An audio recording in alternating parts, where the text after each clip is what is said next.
throbs of the violins of autumn wound my heart with a monotonous languor. Мною принято решение о проведении специальной военной операции. Today at 1, we're live in Ukraine as Russia invades in a major military assault by land, sea and air. It's now more than a month since the US Speaker, Nancy Pelosi, visited Taiwan. China's ambassador to Australia also issued a blunt warning a few days ago that those who push for Taiwanese independence will be punished. We're waiting for a peaceful reunification, but we cannot rule out other options. You won't have to do it anymore. 4 more years, you know what? It'll be fixed, it'll be fine. You won't have to vote anymore. Welcome to Why We Fight.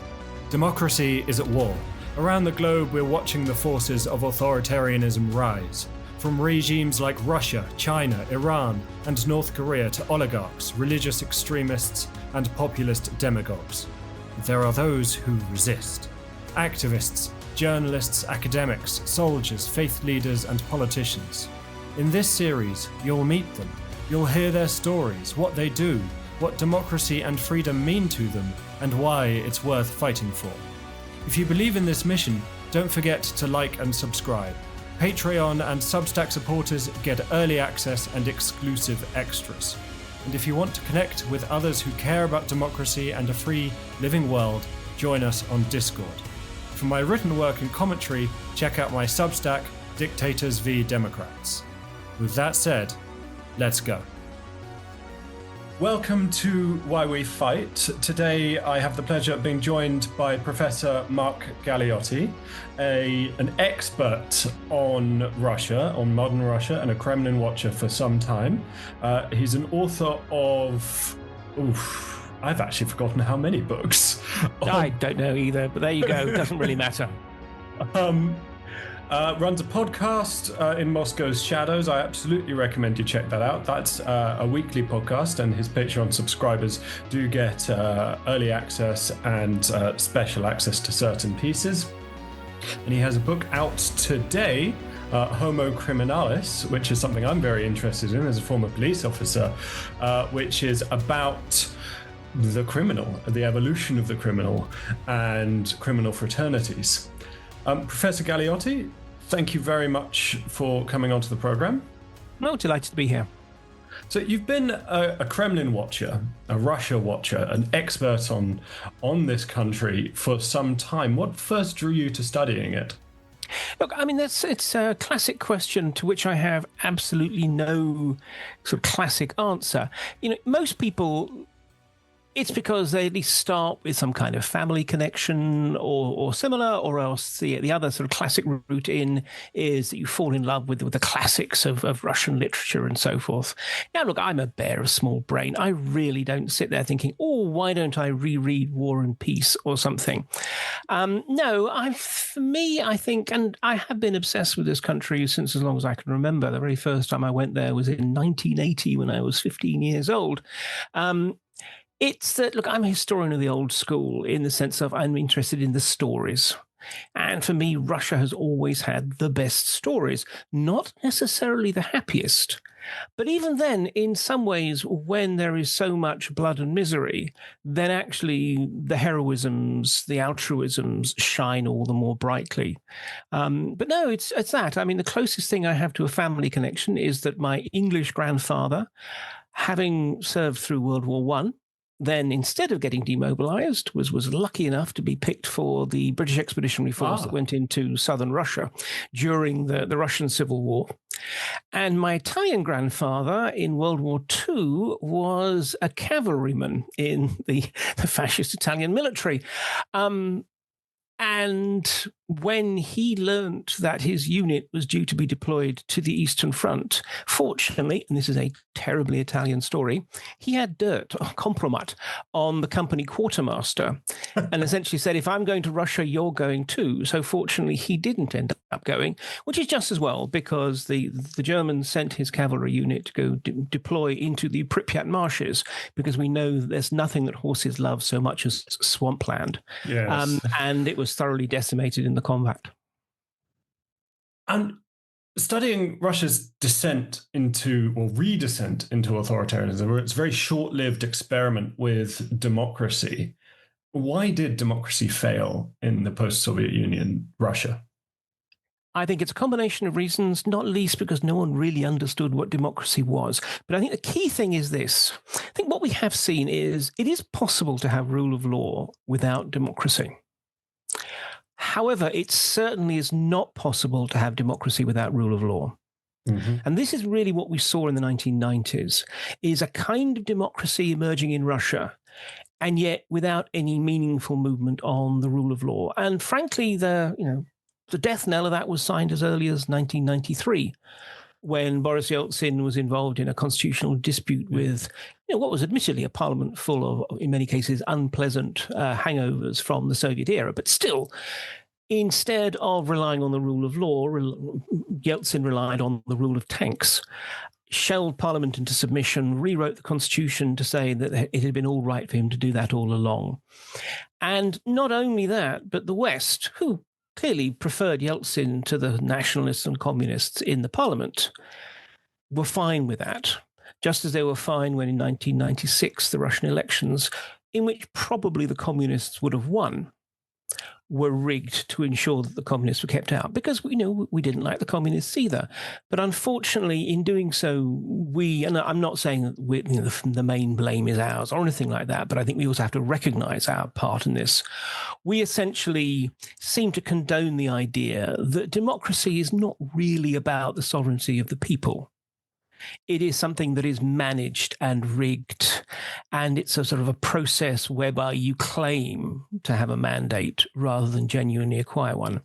So, look, Yeltsin was a very, very capable destroyer. When he had a target, such as Gorbachev, he was focused, ruthless, and effective. He had no vision for what kind of Russia to follow. So in some ways, when he didn't have an enemy, that's when he fell apart. That's when we had the pills and the booze and everything else.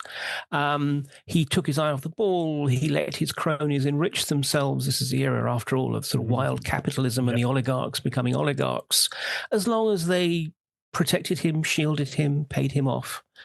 So I think we never really had democracy. But there is a positive sign, is that actually, in some ways, the very anarchy of the 1990s meant that a lot of Russians learned the key lesson, which is sometimes you just do it yourself.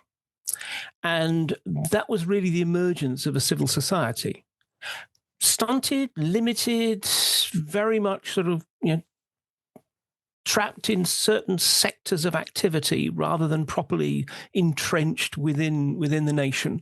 But ironically, that continues through the first decade of Putinism, in that he doesn't really see the need to crack down on it until much later. And it's still there today. They are very much the rats in the wainscoting of the Putinist system, surviving so long as they don't attract the attention of the system. But actually, I think it is clear that there is, in a way that there's never been before, really, now in Russia, a sense that people have the right to at least have an influence over what happens to them, what direction their country takes. But as I say, that was kind of very much at the bottom of the system, rather than, unfortunately, at the top. And how much do you think that hypocrisy has come back to bite us in endorsing this idea of democracy instead of as a mandate from the people, as something to be managed?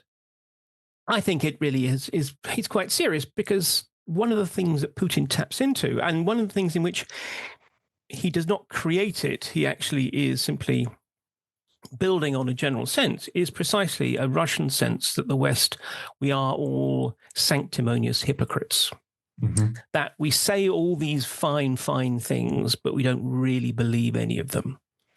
And look, that's something that obviously, since being banned in 2022, I haven't been back. But, in my many, many travels, and not just in Moscow and St. Petersburg, but also around the country, it's something that one encountered quite often, a sense that the West embodied certain wonderful things, but that actually the West failed to really espouse them. And if we look today, I mean, this is not something that has stopped.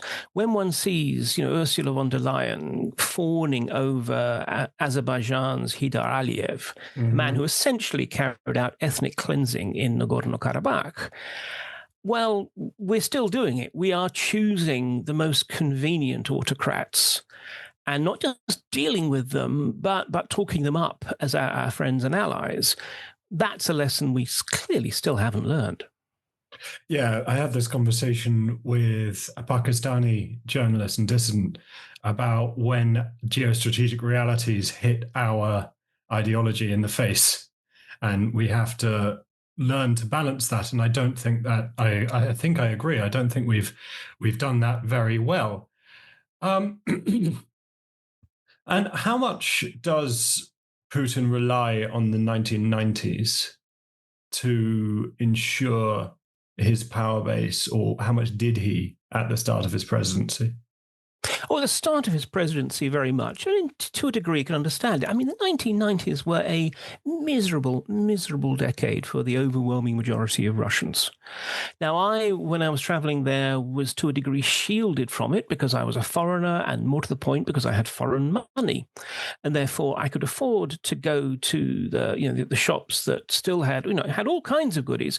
It was in Soviet times, the issue had been that everyone had money, but there was nothing in the shops. Now, all of a sudden, there's everything in the shops, but no one can afford it. This is a period in which, through the 1990s, Mercedes sold more bulletproof limousines in Russia than in the rest of the world put together.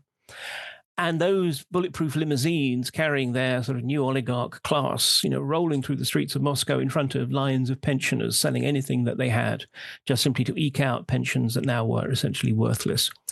This is a time in which it was not unusual to walk past and find yourself on a crime scene because there'd just been a drive-by shooting or a car bombing as a criminal settling of scores.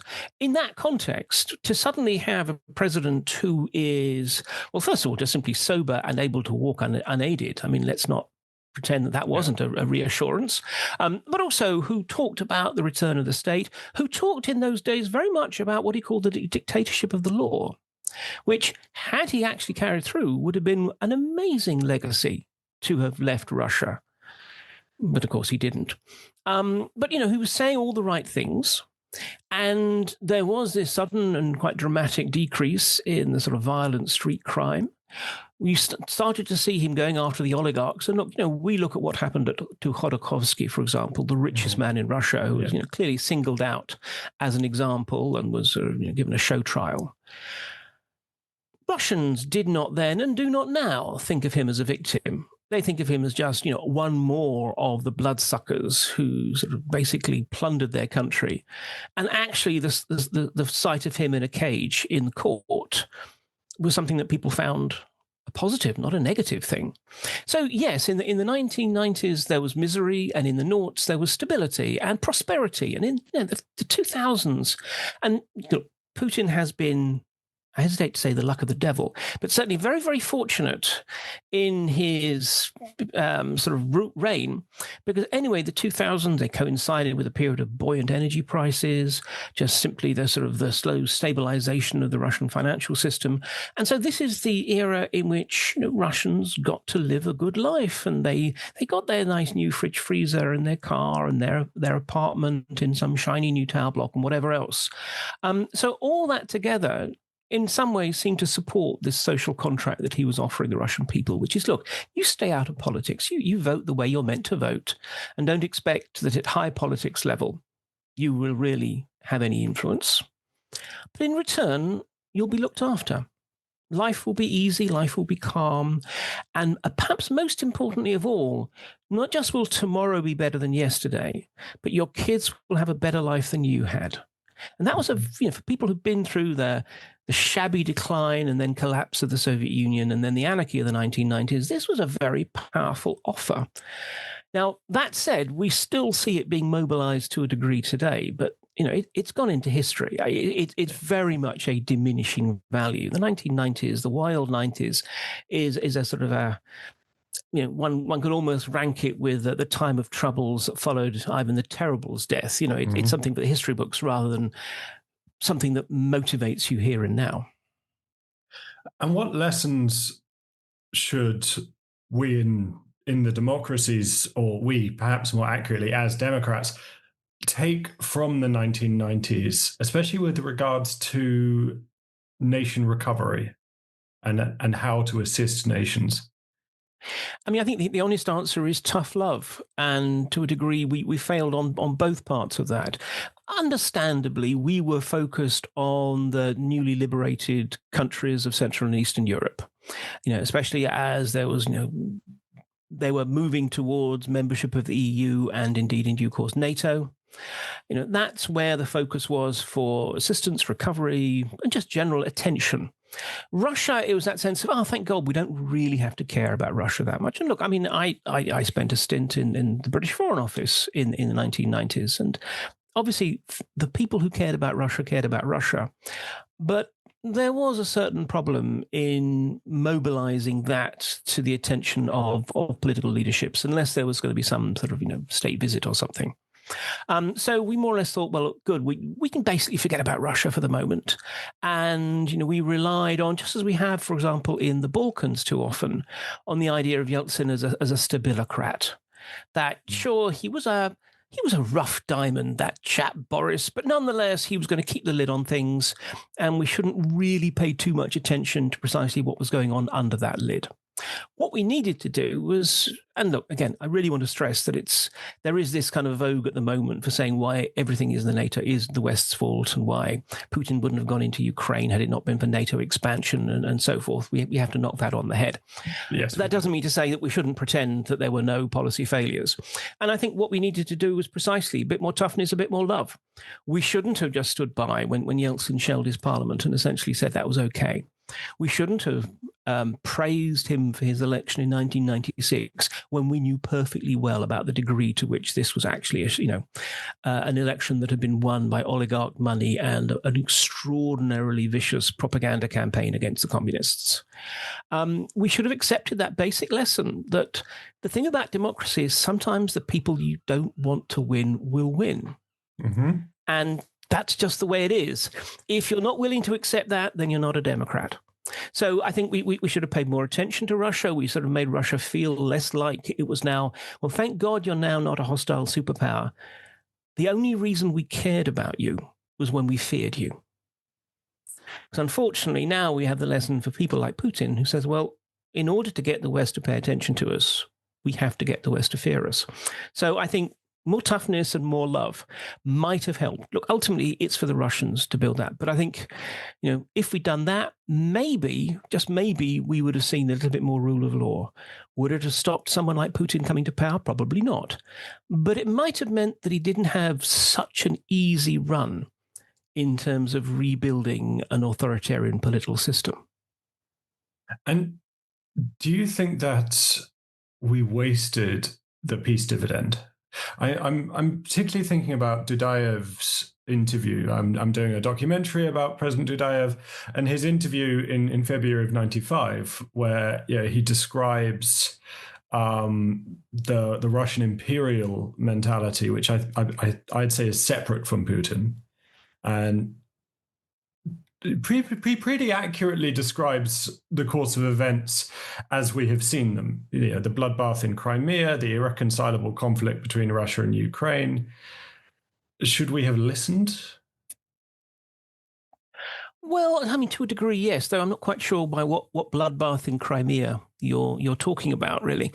Look, I mean, I think the thing is that, yes, there is an imperial dimension to the Russian Federation. And in part, that's represented in its structure, although, to be honest, I mean, let's face it, all countries have imperial bases. It's a question of over time, they acquire legitimacy and so forth. And if one looks particularly at the effect actually of internal colonization and so forth, essentially, this is a fairly coherent country now, with the obvious exception of the North Caucasus. And the irony is, of course, that, although Putin sort of watched and won and fought one war to maintain Chechnya, most Russians would actually be delighted if Chechnya were given independence. because as far as they're concerned, it's just a drain on the economy.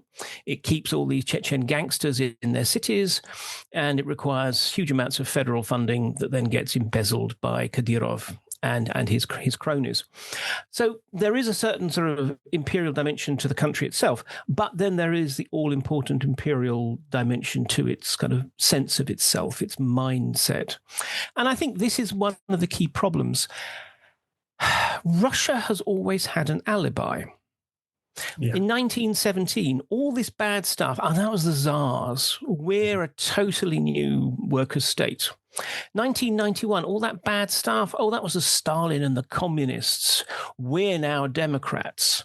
So it's never really had to come to terms with the demons of its past. I mean, this is one of the things that I hope, and who knows if it'll happen, but I hope will come from this ghastly war in Ukraine, is that in some ways it is Russia's equivalent of the Suez Crisis for Britain or the Algerian War for France. That point when a country which is no longer a sort of globe-spanning imperial colossus is forced genuinely to come to terms with its new status and starts the process. I mean, let's be honest, Britain and France still haven't, I think it's fair to say, entirely lost their exceptionalism. Not entirely. But so it's a generational thing. But the point is, this generational process hasn't even had a chance to begin in Russia. So maybe we will see this. Again, I think as a historian, I can think in long durée terms. I'm not talking about what's going to happen next Wednesday or even sort of maybe not even next decade, but in the longer term. The imperial mindset, which is inextricably tied with a kind of paranoid defensive mindset, a sense that essentially the world is a deeply hostile place. There are constantly even more powerful, even more advanced nations, which, if you give them any opportunity, will come in and essentially attack you and subjugate you. And therefore, and I mean, it's ironic that in a way, one of the fundamental elements of Russian strategic culture is something that Putin himself mentioned as a lesson he learned running with street gangs in what was then Leningrad as a child. If you think you're going to get into a fight, you throw the first punch. I mean, imperialism and a kind of paranoid, aggressive defensiveness, I think, have become dangerously intertwined in Russian strategic culture. So yes, these are all things that unfortunately make Russia, let's be clear, at the very least, a problem for its strategic neighborhood. And I find it odd they still have the mentality when they have the strategic I win button or no invasion button with an enormous nuclear arsenal. To take that analogy that he talks about, if you're going to get in a fight, throw the first punch. You don't really have to if you've got a Glock in the back of your pocket, which strategically they do. Strategically they do, but in a way, nuclear weapons are also very, very hard to use. They are. They didn't stop Argentina from invading the Falklands. They didn't cow Saddam Hussein. Essentially, it means you suddenly go from naught to global thermonuclear Armageddon with very little chances of a controllable staged escalation below that.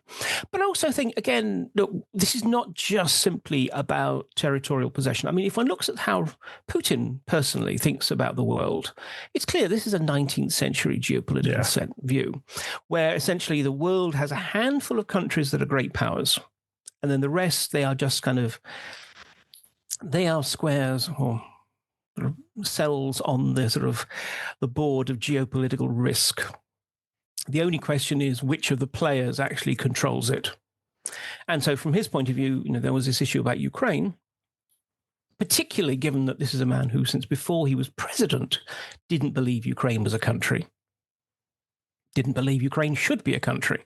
He's not willing to give it agency. So as far as he's concerned, what we saw with the Revolution of Dignity in 2014 was a Western attempt to steal Ukraine from Moscow.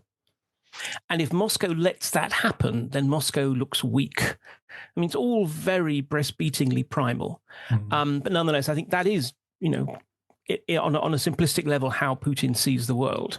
So although many Russians, I don't think necessarily shared that view, they didn't have quite such a sort of concern, oh my God, what happens if Ukraine flips to the West, certainly for Putin, this was a geopolitical challenge. And it was a challenge that also was at the level of, it was essentially questioning Russia's status as a great power, which as far as he's concerned is something that is a birthright of Russia paid for with blood.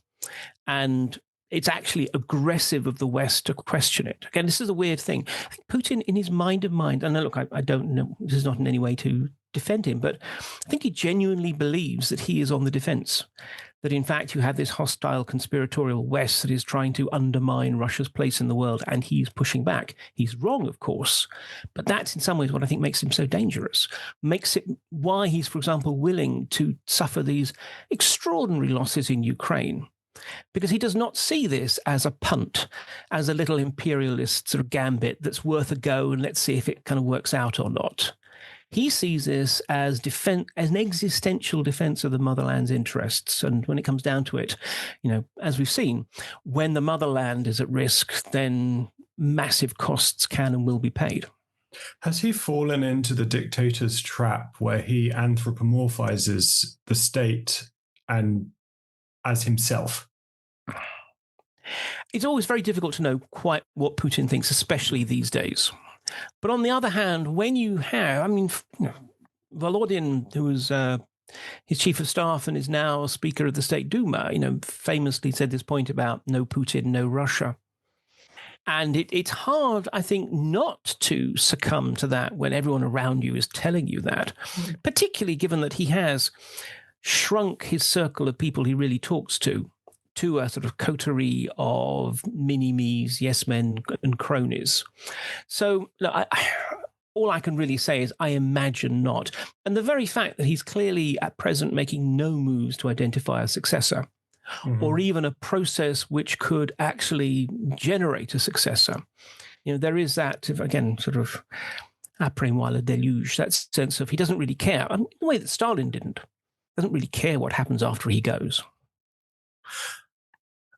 Après-moi le déluge. After him, say he, falls out of a window or something along those lines. Does this war in Ukraine continue? It's very hard to predict the future, especially in a country like Russia.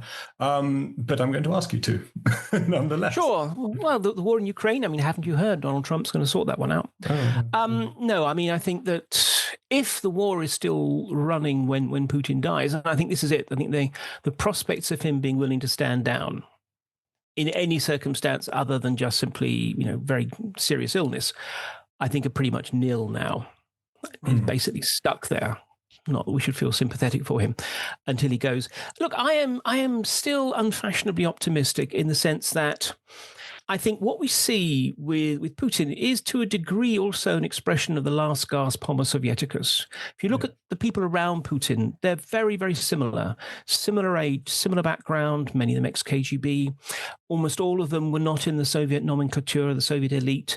So in some ways, they were the first in their families, their generations to finally make it into the big time, and then the system collapses around them. And there is a degree to which that has sort of become more toxic with, not just what have we lost, but who took it from us. There is a real bitterness. Even just simply watching Putin when he speaks about the West, this is not an emotive man at the best of times, but nonetheless, it's clear that there is a real bitterness there. If one looks at the younger generation, and when I say younger, I mean 50s and early 60s, these are not nice people, but I see them much more as opportunist kleptocrats. They just want the good old days back when they could steal on an industrial strength at home, bank and spend it abroad. So, I think there will be a window of opportunity to not suddenly bring Russia into the democratic global community, but at least reach some kind of modus vivendi in a way that the West does with all kinds of often rather unpleasant regimes around the world. I don't think that there is a huge enthusiasm for continuing the war in Ukraine, though also I think that any new regime will probably feel sufficiently vulnerable that it is unlikely to, for example, surrender territory. So I think we could see an end to the war, but I'm not convinced we would see a withdrawal, and I'm not convinced we would see reparations. I think what we might see is a little bit of a sort of a gimmick whereby the Russians would not object to the seizure of all that Russian money that is currently being held in the West, except for maybe a performative little sort of how shocking. But basically, they would connive at that being transferred to being used as de facto reparations. So, I mean, I think that there are prospects, because precisely what's the point in having a yacht if you can't moor it off the Italian coast without it being seized? You know, you want to be able to enjoy all the fruits of being integrated with the West. And you don't necessarily want to become a vassal of Beijing, which is the other obvious trajectory that Russia will take. And remember, Russians think of themselves as Europeans. We may not think of them as Europeans, but they do. And they certainly don't think of themselves as Asians. On this notion of a Eurasian identity, that doesn't really play anyway. So I think from their point of view, yes, I think if the war, God help us, is still running when Putin goes, then I think there is a real chance, a likelihood, actually, I'd be willing to say, that it will be ended. But it will be a conditional ending, and we'll just have to see whether whoever comes up afterwards is able to move things forward in any more positive way. So I just want to talk a little bit before we go back to post-Putin, etc. How does Putin's Russia work? You've described the power structure as an adhocracy before, and likened it to czars and boyars. And how does that shape the way in which it wields power?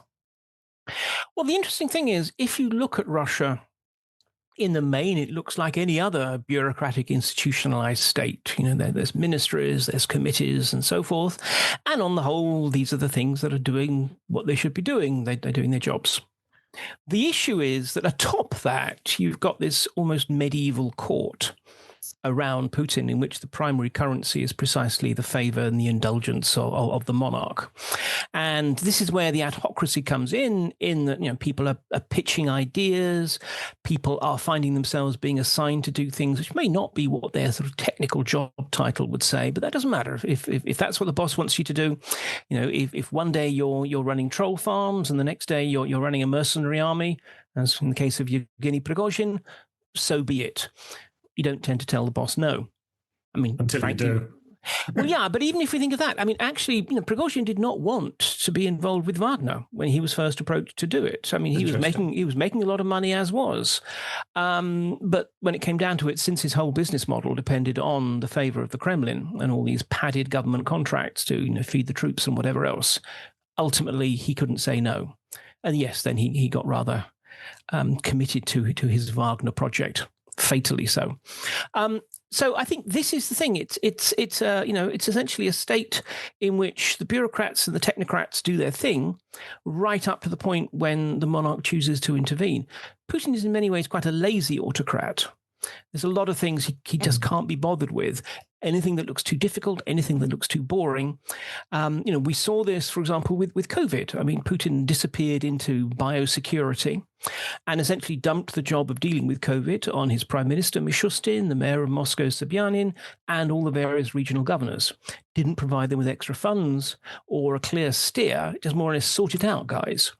We're already beginning to see, I think, a similar process emerging as to how to deal with all the physically and psychologically scarred soldiers, which one day will come back from the war. Again, this is difficult. This is a potentially unpopular area of policy. So Putin is just more or less saying this is really important and people should be dealing with it, but not actually saying who, not actually saying how, and not actually saying who's going to be paying for it. So this is the thing. Putin intervenes in the things that interest him. And like so many leaders, over time, they get more and more obsessed with foreign affairs. Not least because it's one of those areas in which you can feel you can make a decision and suddenly the world changes. Whereas dealing with infrastructure is slow and difficult. Dealing with the diversification of the economy, addressing the pension shortfall, all of these things, who bothered becoming an autocrat to handle those? But war and diplomacy and all that sort of stuff, that's exciting and powerful, and that's where you can feel that you have that immediate grip on policy. So I think one can see that when it comes to, for example, foreign policy, Putin does have a considerable amount of influence where he wants to be.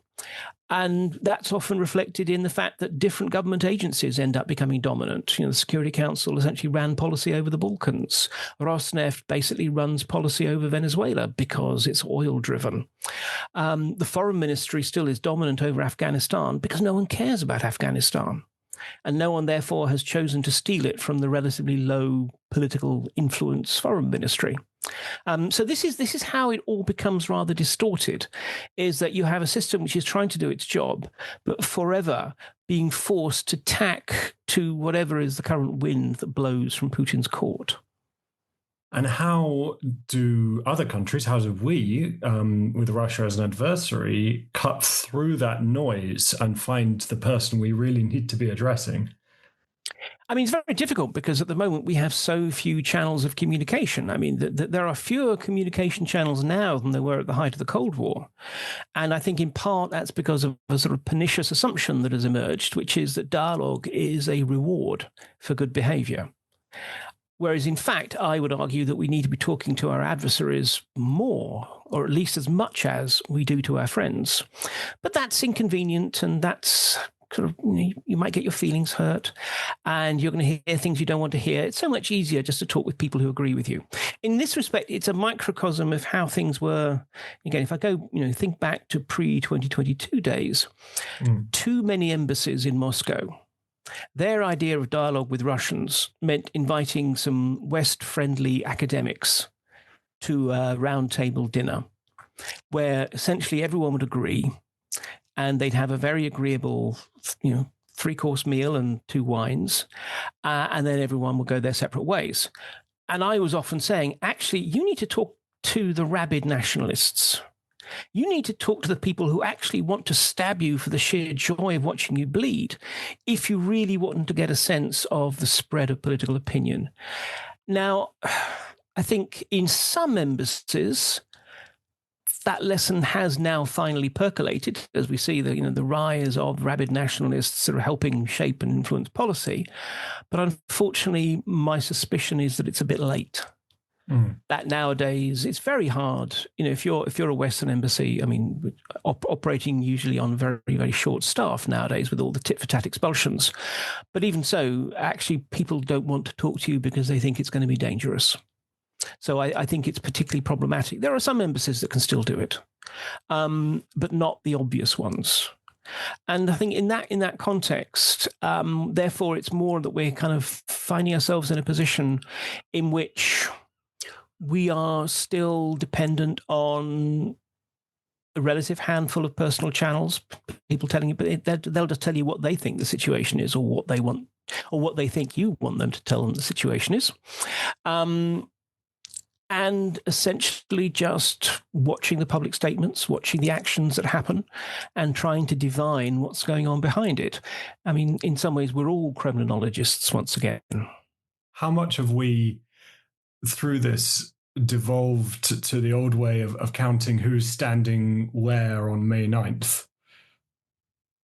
I think there is an element of that. I remember one particular European fairly senior analyst contacting me with a photo of people who are at one of Putin's night hockey games, in which sort of a team of his bodyguards takes on a team of someone else and almost invariably obviously wins.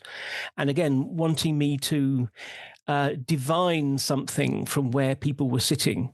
I mean, I understand, it matters who's sitting next to Putin, but does it really matter who's sitting 2 rows behind compared with 1 row behind? I don't know. But yes, there is an element of that, yes. I want to talk about something which you've written about extensively, and I haven't, unfortunately, managed to read it yet because it's only out today. But correct me if I'm wrong, I imagine your new book touches on this. Grey zone tactics, political warfare, and Russia's model for authoritarian influence in the West and also in the global South through geocriminality, through propaganda, etc. Why have, it appears, the democracies struggled to defend themselves against this? Well, I mean, first of all, bless you for saying political warfare rather than hybrid warfare. But I think that the problems that, Western, democratic, whatever countries have found, I mean, firstly, there is the natural one, which is we have to obey the laws. So even if we know, or we think we know, who's involved with what, we actually do have to prove it in a court of law half the time. I mean, this is one of the perennial challenges between the security services and the police. Police ultimately are there to get people in court and tried and convicted, whereas the security services are often more interested in disrupting operations, turning people, and that kind of thing. It's one of the reasons why they don't tend to work anywhere near as seamlessly as we might like. I mean, I think that we should divide the sort of the geocriminality issue quite sharply between how it operates within the democratic polities and how it operates within, let's say the less democratic ones. Mm-hmm. If we think of the democracies, one of the particular challenges we've got at the moment is precisely the use of gangsters as low-level proxies for a variety of Russian intelligence operations, whether we're talking surveillance operations all the way through to sabotage. We can think about the guys who were recently convicted of arson attacks on Ukrainian-owned warehouses in northeast London. These were, I think it's fair to say, not exactly masterminds of crime. No. I mean, but that's the whole point. In some ways, you can hire these instantly disposable assets really strikingly cheaply compared with good old-fashioned intelligence operations. And I've got to be honest, I mean, I tend to get some pushback when I raise this critique with people from the intelligence and security community here and in the UK and in Europe. I do think, though, that we didn't really kind of red team this through. We expelled all of these Russian intelligence officers from the embassies, primarily in 2022, which was the right thing to do. However, we didn't really think, well, okay, you have a collection of smart, ambitious, morally bankrupt individuals back in Moscow who are not going to just stop doing what they do. They are going to be thinking, well, how can we operate in this new environment? And they're going to look to proxies. And, at first they looked to proxies who were sort of ideologically adjacent to them. Mm-hmm. However, they're probably much more visible to host nation security agencies and the like, and therefore not necessarily the best people to go for. You actually want people who are already used to operating under the radar. And increasingly, that's precisely who they turn to, criminals, many of whom actively market themselves to the Russians, because sometimes it's kind of a kind of degree of the sort of seduction of the sense that the Russians are the macho tough guys of the world. It's interesting that the Leighton, the ringleader of the Leighton operation reached out on a Wagner Telegram channel. Now, although the word is that therefore sort of Wagner hired him to do this, I don't believe that. I think he was then handed to GU military intelligence because they're the kind of people who have the primary responsibility for killing people and breaking things. So, you have some people who are marketing themselves. You have some people who, on various, particularly out in the dark web, are willing to pick up jobs. And you have people who are increasingly being recruited who have no idea that they're working for the Russians. And again, we have this notion that essentially there's a phone call, hello, is Moscow pleased to be blowing something up for us? But that's not the way it works. No. I mean, and sometimes these are not criminals. We've seen some fascinating cases of, for example, private intelligence agencies being hired to carry out low-level surveillance of people whom the Russians want tapped. But as far as they're concerned, they think they're working for an employer who thinks an employee is stealing from them, or a spouse who thinks their other half is having an affair. And as long as this is all done online, it's being paid through all sorts of cutouts and such like, they don't know that they're basically doing surveillance work for Moscow. So I think there is a lot of that as the Russians sort of work out new ways of operating in a different operational environment in particularly Europe. When we look at authoritarian regimes, well, I think it's more that they're the Russians, and in many ways it's just the same as the Chinese, have essentially just accepted that, look, you deal with the regime you've got. You don't bother trying to offer them, guidance as to how that they should apply human rights and DEI standards to their governments. You accept that, you bribe who you need to bribe. you provide whatever service you need to provide. And particularly for the more corrupt and unpleasant regimes in the global south, that is quite liberating and quite pleasant, because they are so used to Westerners still wanting to come and take advantage of their services, but it all comes with a veneer of sanctimony. You still get bribes being paid, but you have to jump through the hoops of finding ways of making it therefore not look like a bribe, so that the Western company is not going to get caught on whether it's Foreign Corrupt Practices Act or whatever else. How much easier to deal with people who just are willing to turn up with a suitcase of cash. So I think it's more that it's not so much criminality as accepting that we are often talking about countries in which crime and politics are not really that divided, and the Russians find it easy morally and practically to navigate in that kind of environment because it's more familiar to them after all. And we've seen, especially in Africa, a piece I did recently, we've seen 8 coups in Western Central Africa since 2020. And a lot of those countries post-coup d'etat have been abandoning, previous, and, these are often Imperial Legacy ties with countries like France, the United Kingdom, and moving towards Russia. And how can we effectively counter that? And does it involve throwing away our ethics? I mean, that's the short. I mean, anyway, if you want to deal with it in the short term, yeah, absolutely. It's easy for the West to play the Russians at their own game. I mean, basically, Wagner was given an in into so many parts of sub-Saharan Africa because the French essentially pulled out or weren't willing to, shall we say, do the job of fighting insurgency the way the local regime would like them to do the job. And obviously, we all have great respect for the essential sort of moral values of the French, but I don't think it's the case that the French Foreign Legion couldn't operate in more muscular ways if need be, or that the French government could not operate in more understanding ways if need be. But they chose not to, and I certainly wouldn't want to challenge that.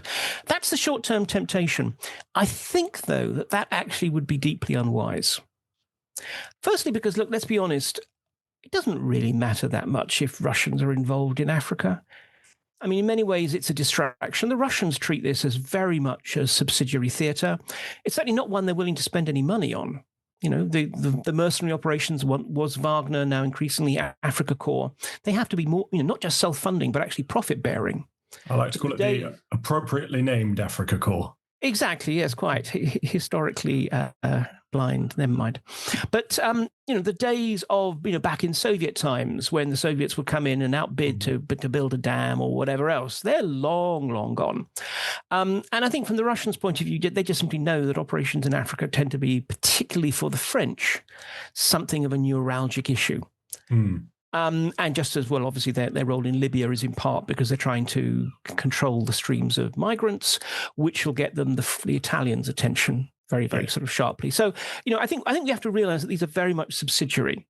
And if we therefore just simply chuck all our values out the window once again, in order to win in the short term, yeah, we can do that, but at what cost? We will once again have just simply sort of fossilized a bunch of regimes who are essentially there to be rented by the highest bidder.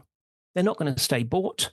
And, when it comes down to it, the Chinese could well be higher bidders in the future. So we don't want that system. No, I think we have to accept that it's a hard slog. We have to stick to our values.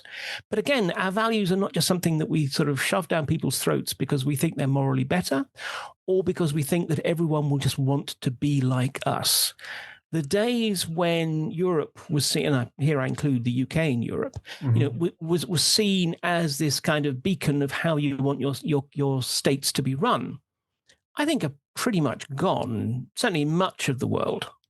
You can look at the sort of bullet trains zooming along the newly built Chinese railways, and it's very easy to think, well, actually, no, the future is definitely somewhere else. It's a techno-authoritarianism that actually works. So I think we have to just demonstrate why our system works. And we may well not be able to build bullet trains quite as quickly. We may not be able to provide you with the mercenaries who are willing to go and burn villages just in order to put down a rebellion. Fine, but there are other things that we offer. And I think we shouldn't be defensive about that. I agree. I mean, there is a lot that is positive, and actually democracies work because they are effective ways of apportioning resources across society for the long-term stability. Now, at the moment, looking at Europe, looking at the United States, it may be hard to think of stability being one of our selling points, but it is. But again, I think we have tended to lose sight of that. We tended to lose sight of what really matters, why democracies work, and why, yes, they may be, especially in the short term, not quite as efficient in certain sort of practical, technical ways. Stalinism could modernize the Soviet Union a lot more quickly than liberal market economies could. But in a way, to do that, you also have to have the Gulag. So let's not say that we can kind of out-Stalin Stalin. Let's actually say that we can do the things we do very well. I certainly want to circle back to that and to the value of democracy later. But I also want to ask about disinformation, misinformation strategies, and especially it's well talked about. Russian disinformation tactics and Russian influence online. You can't be an actor, especially a pro-democracy actor like myself, online without encountering enormous numbers of counter-propaganda, etc. How do democracies ensure that we maintain our values of free speech, especially in the online space, but also ensure that our populations remain well-informed, well-educated, and don't get tricked by black propaganda or disinformation? Well, frankly, be honest.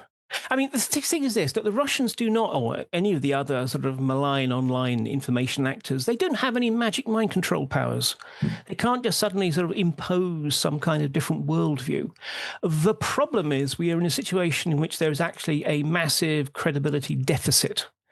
That we have politicians who lie to us, who, when they're asked a simple question, will instead give a 10-minute prepared speech that doesn't in any way answer that question, that they cover up for their friends, etc. I mean, this is unfortunately the nature of modern democracy is currently going through, I think, a crisis period, in part because, frankly, our democratic systems, they're built around assumptions which were prevalent in the late 19th century about class solidarity and about deference and so forth. They don't really work that well for the 21st, but we don't really know quite how to move on. But the point is that what that has done is created a situation in which there are many people who are perfectly willing to believe something other than that comes out from the BBC or from Westminster or whatever, because they just don't trust them anymore. And I think this is, for me, the most important thing. A lot of the propaganda that comes out from Russia and elsewhere is pretty transparent. It works just simply because people are looking for something else, are looking for an alternative to the mainstream view. And I think that's what we should be tackling. It's easy to say, oh, we need more mythbusters and so forth. That, as far as I'm concerned, is a massive con. It's a whole industry of mythbusters. It doesn't work. I remember once talking, there's quite an issue in the Czech Republic when I was living there, talking to someone who was a regular consumer of some of the sort of more outre news sites and things. And when he said something, and I pointed out that actually that had been addressed by, there was this government agency, the sort of the Anti-Hybrid War Centre, which was really at the time an information war centre, saying, look, it's been fairly comprehensively debunked. And his response was, well, of course, that's what if they're telling me that, then I know there's something in it. The whole no smoke without fire sort of fallacy. So instead of actually just trying to sort of basically take this rainstorm of disinformation and pluck it away raindrop by raindrop, we should fix the roof. We should actually address the reason why people are so skeptical, frankly. And the answer is because they have good reason to be skeptical. And look, it's easy to blame, those people, those politicians or whatever. We also continue to elect politicians whom we also mistrust. Yes. So, I mean, again, I think this is about democracies fixing them. Democracies fixing themselves actually fixes the misinformation problem. Trying to address the disinformation and misinformation problem on its own actually misses the point and makes us feel that we're doing something, but really won't address the problem. To use a medical analogy, would it be like addressing the symptom rather than the disease? Absolutely. And to be perfectly honest, I think it would also just be good for democracy if our politicians lied a bit less. Yes, very difficult to refute that. Absolutely. I want to ask about Applebaum and about her work, which very much inspired mine, and this concept that the CRINCs, China, Russia, Iran, North Korea, Venezuela, etc., are working together. And I want to ask, in your mind, to what extent are they working together, and how do we best counter that? And should we be then working together more than we perhaps are? I mean, let's be honest. I think it's fair to say that actually democracies do work together very extensively. And in fact, the very fact that you have structures like the European Union and NATO and so forth is evidence of that. Yeah. Look, the notion of a kind of alliance of autocracy and so forth, an axis, I'm really quite skeptical about. CRINCs, likewise, it's the danger of an acronym. It's attractive and appealing, and it lends itself to headlines. And before you know it, people will regard it as being something real. There are, of course, all kinds of good reasons for authoritarian regimes to want to challenge the democratic West. And when it's to their advantage, they cooperate. But I would say it's always a deeply transactional, pragmatic, and conditional relationship. If you look at the classic example would be the relationship between Russia and Iran. Yeah. Russia, remember, had a very long-standing and very highly productive relationship with Israel. However, 2022 comes along, the Russians invade, suddenly they realize they need drones, they need extra ammunition, and Iran can provide. And so Iran does provide, but for sale. Again, that's the first point. It's not like all the aid that is coming into Ukraine. Iran is willing to sell the Russians what they need. But nonetheless, for a while, therefore, Russia is quite dependent on Iran, which means that when you have the terrible Hamas attacks on Israel, actually, in order to not alienate Iran, the Russians essentially have to back Hamas rather than Israel and burn that very, very productive relationship. But they don't forget that, and they don't forgive that.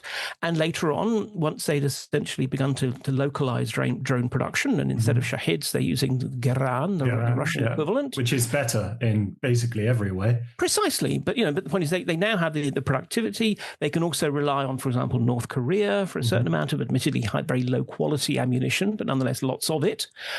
And then, when we saw the 12-day war, the Russians did nothing. I mean, there's a limit to what they could have done, but they didn't even try to do anything to help Iran. Because after all, Iran may be an ally in some ways, but is also a rival for authority in the Middle East and indeed in the South Caucasus.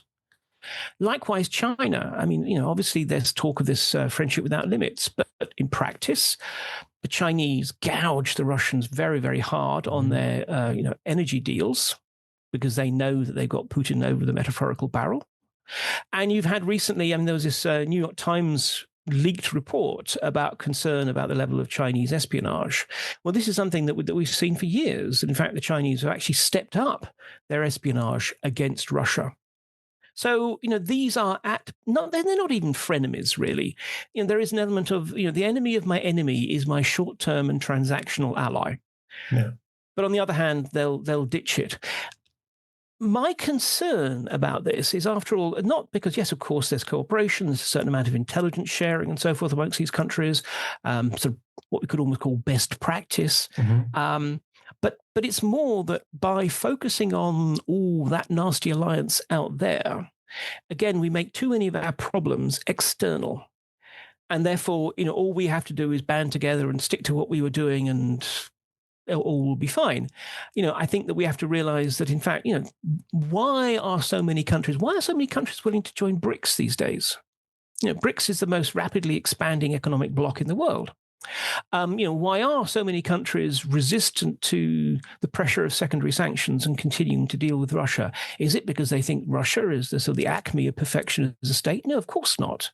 But it is, on the other hand, that they think that we in the West are neo-imperial and that we are essentially forcing them to take costs for our benefit, for a war that we care about, when the wars that they cared about, we did nothing at all.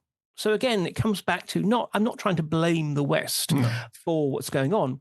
I am saying is that, let's focus on fixing ourselves rather than thinking that there's some kind of grand alliance against us.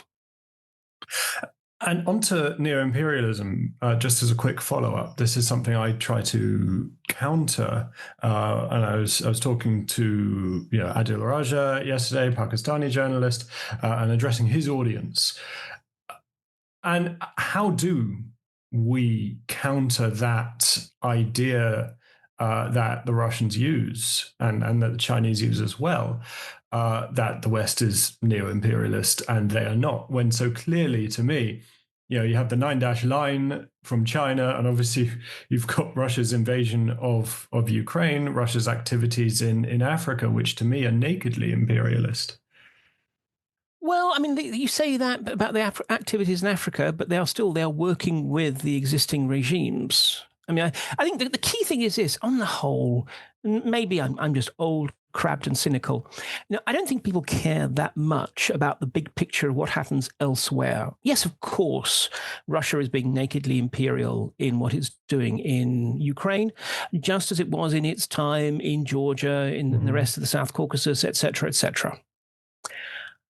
But really, the power of the Russian lesson is never in the global South. We're great. It just simply, look, we're no worse than the rest of them. Yeah. And we don't claim to be any better than them either. We'll just do deals with you. The problem is that the Russians are not, restart that. The problem is that the Russians, for example, are offering countries of Africa cheap oil. And we're telling them, no, because of a war you don't care about. And I'm struck by, for example, talking with diplomats from Africa, that almost invariably at some point, the idea that, so Ukraine matters because they're whites will crop up. And there may be some truth in that, as well as, but obviously the fact it happens to border onto the rest of Europe. It also is a factor. But nonetheless, given the nasty wars that have happened around the world without there being anything like this degree of effort, one can at the very least understand why that suspicion emerges. But, the Russians are offering cheap oil. We're telling them you must not take that cheap oil or we will slam additional financial pressures on you. We're not offering to subsidize more expensive oil so that they're not taking a cost. We are expecting them, we are essentially conscripting them into our war. And that, I'm afraid, is neo-imperial. Now, that said, I'm not necessarily saying we shouldn't do it. There are times when states will act in ways that annoy others. But the point is, again, let's just be realistic about what we're doing. And particularly, let's try and address the Russian sort of line, which, as I said, is, obviously it's particularly effective in countries that have actually experienced imperialism at the hands of Brits, Belgians, Germans, Italians, French. But the point is, yes, let us highlight the kind of practices that Russia does. But let's not assume that in and of itself, that's going to make a country an impoverished country in sub-Saharan Africa care that much when they have people who are hungry and, generators that need cheap oil. So what you're saying is we need honesty and honesty in our international affairs, and to treat countries that we're dealing with from the perspective that they would have rather than our own. So sort of a radical notion, yes. Right. Well, even that, look, we're willing to spend a lot of money in supporting the Ukrainians, and that's fine. But again, why aren't we willing to also think, well, look, if part and parcel of that is to lock the Russians away from the earnings which are so crucial to funding the Russian war machine, is that we will also spend money on these countries, which actually, arguably is a rather more effective form of aid than the kind of aid which we give, which too often ends up actually in a Swiss bank account. So, again, I think also so yes, I would agree with you, but also say, let's be a little bit more imaginative. We have a tendency to be a bit of a sort of one or two trick pony here. Let's think creatively about ways in which we can make other countries feel that, if it's about the war in Ukraine, for example, let's find ways of making them feel that the war in Ukraine matters to them, rather than just simply saying, well, it matters to us and we have the whip hand. Therefore, we will make it matter to you, and then be surprised that they then connive at all sorts of ways round, because, if the Russians are good at anything, it's ways round bureaucratic constraints. Yeah. So more carrots rather than sticks, yes. I want to talk on to values. What is the value of democracy in your mind?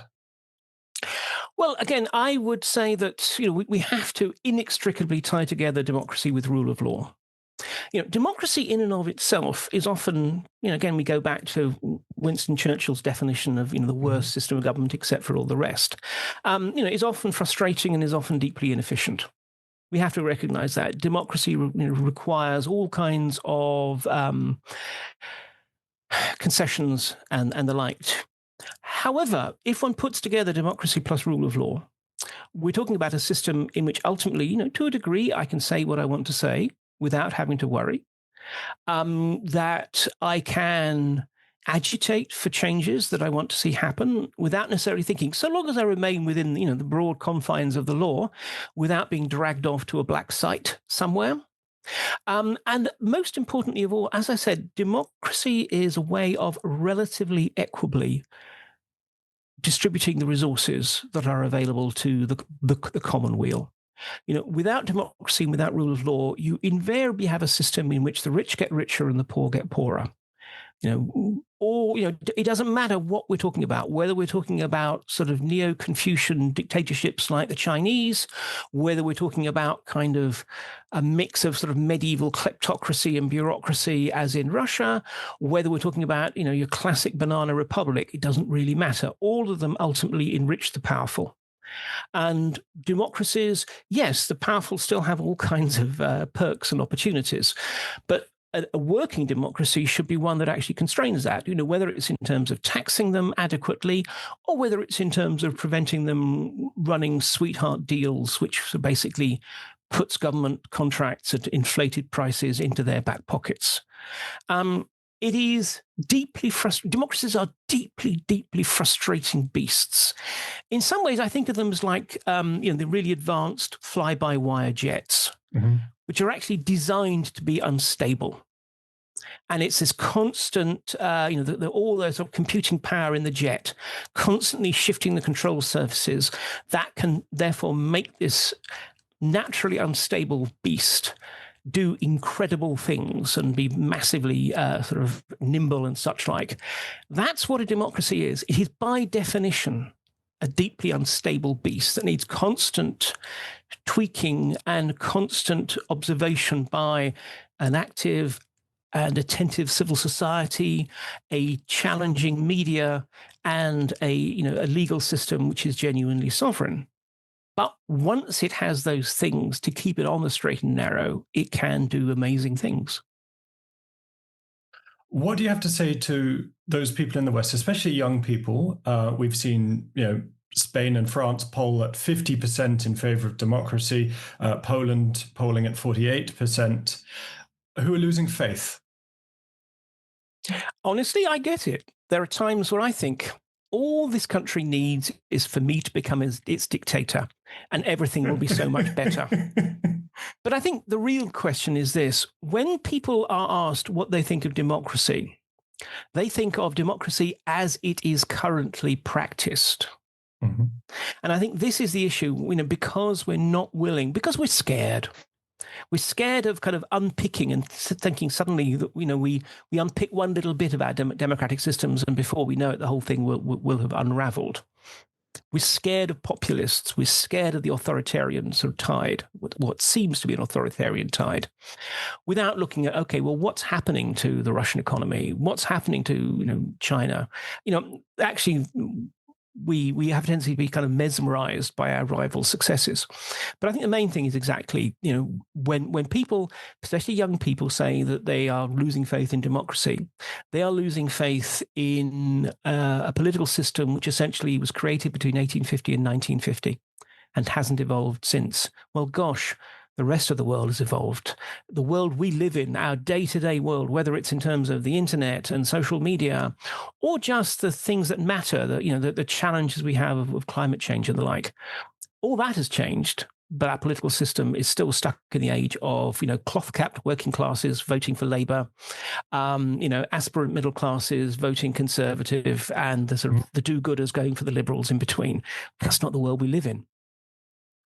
And finally, to close out, thank you very much for joining me. This has been a fascinating conversation. Do you have a message for the dictators, for the authoritarians of the world?